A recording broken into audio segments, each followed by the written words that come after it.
சபரிமலை பயணம் தானப்பா சாமி வழி துணையா வந்து சேரப்பா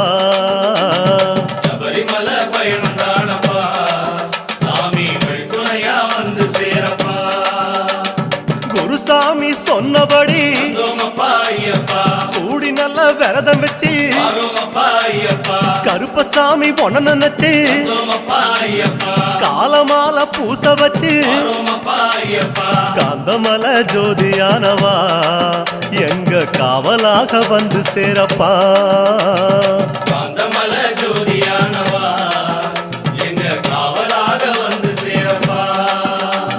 சந்நிதியில் கட்டுங்கட்டி சபரிமலை காடு தேடி